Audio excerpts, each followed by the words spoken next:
आकर्षित करती है, जिसकी वजह है अंतरिक्ष की जीरो ग्रेविटी।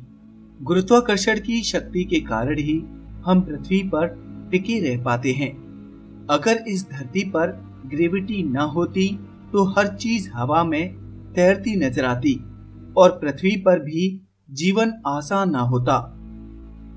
स्पेस में हमारी मर्जी नहीं चलती। वहां बिना किसी सपोर्ट सिस्टम के रहना मुश्किल है।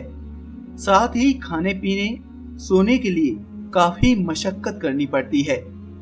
इसीलिए एस्ट्रोनॉट्स को मिशन पर जाने से पहले कड़ी ट्रेनिंग से गुजरना पड़ता है। उनके लिए ये बेहद जोखिम भरी यात्रा साबित होती है। हर किसी के मन में ये सवाल जरूर आता होगा कि आखिर अंतरिक्ष में एस्ट्रोनॉट्स कैसे रहते होंगे, उनका डेली रूटीन कैसा रहता होगा। तो आइए जानते हैं अंतरिक्ष और वहां जाने वाले एस्ट्रोनॉट्स के बारे में। पृथ्वी पर कंपास की मदद से हम दिशाओं का पता लगा लेते हैं, लेकिन आप इस बात को जानकर हैरान हो जाएंगे कि अंतरिक्ष में दिशा जैसा कुछ भी नहीं होता, क्योंकि वहां पर कंपास काम नहीं करता। इसलिए अंतरिक्ष में लोगों को पूरब पश्चिम, उत्तर दक्षिण और ऊपर नीचे में कोई अंतर पता नहीं चलता। अक्सर हम देखते हैं कि कुछ लोग ट्रेन या बस में सीट पर कब्जा करने के लिए रूमाल या कोई अन्य चीज रख देते हैं, लेकिन ये रूल अंतरिक्ष में लागू नहीं होता। 1960 में हुई एक संधि के अनुसार कोई भी देश अंतरिक्ष के किसी भी हिस्से पर कब्जा नहीं कर सकता, चाहे वो देश उस जगह पर पहले ही क्यों ना पहुंचा हो। आपको ये जानकर हैरानी होगी कि अंतरिक्ष बहुत ज्यादा दूर नहीं है। वैज्ञानिकों के अनुसार धरती से 100 किलोमीटर ऊपर जाने पर अंतरिक्ष शुरू हो जाता है। अगर आप अंतरिक्ष में जाएंगे तो आपको वहां से किसी भी तरह की आवाज नहीं सुनाई देगी। अंतरिक्ष पूरी तरह से शांत है। वहां किसी भी तरह की हलचल की कोई आवाज नहीं आती। इसका कारण ये है कि अंतरिक्ष में हवा का दबाव बिल्कुल नहीं होता, यानी वहां हवा नहीं होती। इस वजह से आपको अंतरिक्ष में कोई नहीं सुन सकता। अंतरिक्ष में लिक्विड का व्यवहार पृथ्वी से अलग होता है। इसलिए यदि हम अंतरिक्ष में रोते हैं तो आंसू हमारी आंखों से गिर नहीं सकते, क्योंकि ये आंसू आपकी आंखों में ही एक टीयर बॉल का आकार ले लेंगे, यानी आपके आंसू की बूंदें आंखों पर ही इकट्ठी होती जाएंगी पर गिरेंगी नहीं। इस वजह से आपकी आंखों, कान और नाक के आसपास छोटे छोटे बुलबुले बन जाएंगे। क्या स्पेस में इंटीमेट होना संभव है? ये एक बहुत ही पेचीदा सवाल है, जिसका जवाब जानने के लिए धरती पर ही एक एक्सपेरिमेंट हुआ, जिसके तहत एक एंटी ग्रेविटी चैम्बर में एक पुरुष और एक महिला वैज्ञानिक इंटीमेट हुए। इस दौरान वे एक स्पेशल बेल्ट से बंधे हुए थे, ताकि भारहीनता की वजह से उनका शरीर उड़े नहीं। हालांकि इस प्रयोग में उन्हें काफी दिक्कत हुई। अंतरिक्ष में गर्भधारण करना। अभी तक ना तो किसी का जन्म अंतरिक्ष में हुआ है और ना ही कोई गर्भवती महिला अंतरिक्ष में गई है। अंतरिक्ष में गर्भधारण करना बहुत ही मुश्किल माना जाता है, लेकिन अगर किसी भी तरीके से गर्भधारण हो भी जाए तो यहाँ पर मौजूद विकिरण के कारण बच्चे में कैंसर होने की संभावना कई गुना बढ़ जाती है और उसका डीएनए बुरी तरह से तहस नहस हो जाएगा, जिसकी वजह से वो कभी पिता नहीं बन पाएगा। जीरो ग्रेविटी होने के कारण उसकी हड्डियां और मांसपेशियां भी बहुत ही कमजोर होंगी। अंतरिक्ष में आपका कद बढ़ जाता है। माइक्रोग्रेविटी के कारण मनुष्य की रीढ़ की हड्डी सीधी रहती है, क्योंकि गुरुत्वाकर्षण का प्रभाव आप पर नहीं होता। इस वजह से आप अंतरिक्ष में करीब 5 सेंटीमीटर तक लंबे हो सकते हैं। अंतरिक्ष में पानी नहीं मिलता, इसलिए यहाँ पानी भी वैज्ञानिकों द्वारा पृथ्वी से ही ले जाया जाता है। और तो और ये लोग अपनी पेशाब को भी दोबारा प्यूरिफाई करके पीने लायक बनाते हैं। इसके अलावा नहाने के लिए गीले कपड़े का इस्तेमाल करते हैं। एक बात और, यहाँ पर वैज्ञानिक गिलास से पानी नहीं पी सकते, जग या शॉवर से नहीं नहा सकते। इसलिए वैज्ञानिक अपने साथ बहुत से कपड़े ले जाते हैं और एक कपड़े को कई दिन तक बिना धुले पहनते हैं।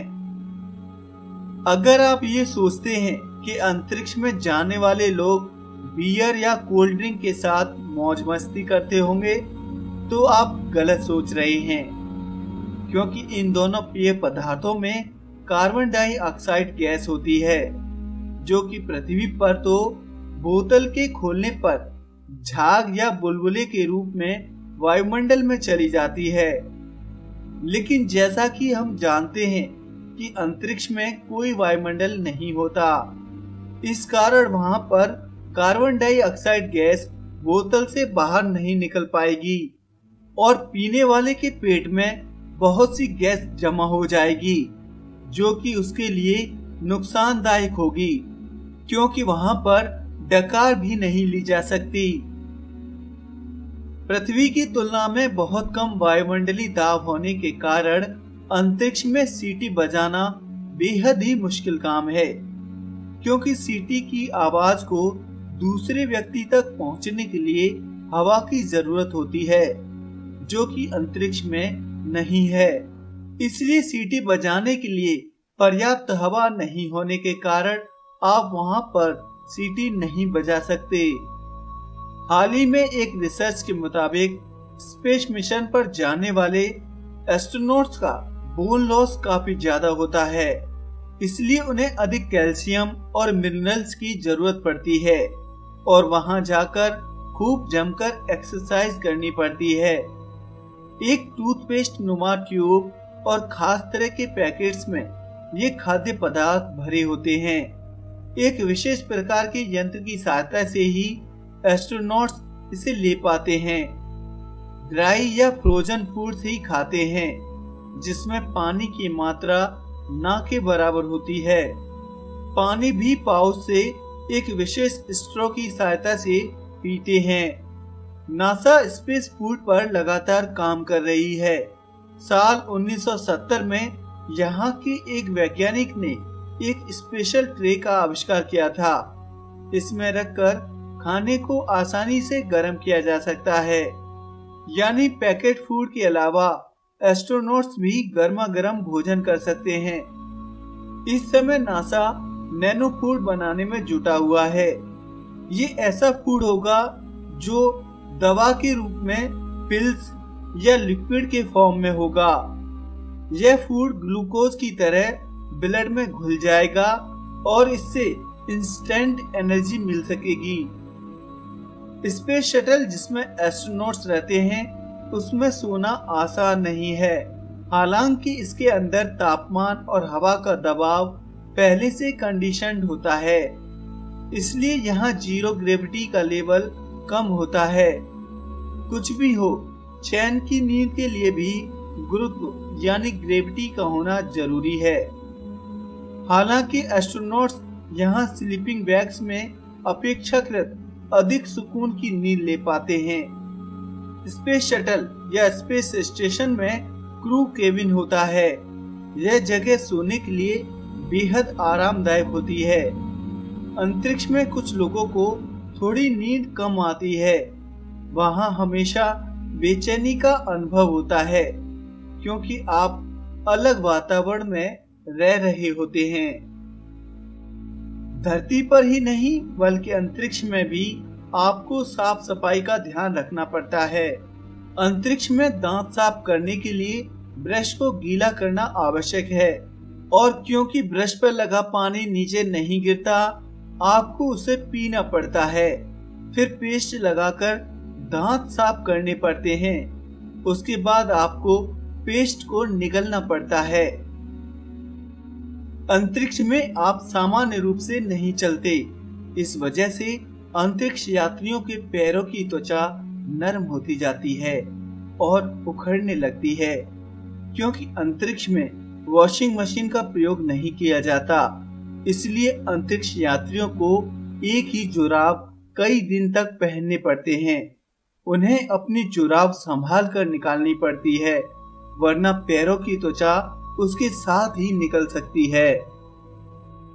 एस्ट्रोनॉट्स स्पेस शटल में बिल्कुल फ्री होकर रहते हैं। इसमें उन्हें स्पेस सूट की जरूरत नहीं होती, इसलिए वे यहाँ टी शर्ट्स, शॉर्ट्स, पैंट, हर तरह के कपड़े पहनते हैं। उनके कपड़ों में कई सारे पॉकेट्स बने होते हैं, जिसमें वे उन उपकरणों को रखते हैं जिनकी जरूरत उन्हें हमेशा पड़ती रहती है। आने वाले दिनों में एस्ट्रोनॉट्स के कपड़े भी नैनो यानी इंटेलिजेंट टेक्सटाइल के बने होंगे। इनकी खास बात यह होगी कि इनमें कई सारे सेंसर्स लगे होंगे जो एस्ट्रोनॉट्स की हार्ट बीट और ब्लड प्रेशर को चेक करते रहेंगे। ये कपड़े उनके मूड्स का भी अध्ययन कर सकेंगे, एक बिल्कुल डॉक्टर की तरह। इन कपड़ों को धोने की भी जरूरत नहीं पड़ेगी, क्योंकि इनमें होगी सेल्फ क्लीनिंग की क्वालिटी। इसमें कपड़े गंदे होने पर खुद ब खुद धुल सकेंगे। काम के लंबे लंबे शेड्यूल में बोरियत तो होती ही होगी। एस्ट्रोनॉट्स इसी बोरियत से निजात पाने के लिए स्पेस शटल से कभी बाहर जाते हैं और कभी स्पेस वॉक करते हैं। स्पेस मिशन पर जाने के बाद एस्ट्रोनॉट्स शटल पर ईमेल या वॉइसमेल के माध्यम से भी अपने मित्रों, सहयोगियों और मिशन वैज्ञानिकों से जुड़े तो रहते ही हैं, साथ ही कभी कभी वे वीडियो गेम भी खेलते हैं। यदि आप पृथ्वी पर हैं तो बॉल पॉइंट पेन का आसानी से इस्तेमाल कर सकते हैं, लेकिन इस बॉल पेन का इस्तेमाल आप अंतरिक्ष में नहीं कर सकते, क्योंकि अंतरिक्ष में गुरुत्वाकर्षण बल नहीं होता, जिसके कारण पेन की स्याही निब की तरफ नहीं जाती। इसलिए इस समस्या के समाधान के लिए स्पेशल पेन का इस्तेमाल किया जाता है, जिसे स्पेशल फिशर पेन कहते हैं। लेकिन इस पेन के बावजूद अंतरिक्ष में लिखना आसान नहीं है, क्योंकि यदि आपने पेन और कॉपी हाथ से छोड़ दिए तो वे अंतरिक्ष में तैरने लगेंगे। इन बातों से स्पष्ट हो गया है कि अंतरिक्ष की दुनिया पृथ्वी की दुनिया से बहुत अलग है। ऐसे बहुत से काम हैं जो कि आप पृथ्वी पर चुटकी बजाते हुए कर लेते हैं, लेकिन अंतरिक्ष में अथक प्रयासों के बाद भी नहीं कर पाएंगे। दोस्तों, अगर आपको ये वीडियो अच्छा लगा हो तो इसे लाइक करें, साथ ही हमारे चैनल को सब्सक्राइब भी करें। धन्यवाद दोस्तों।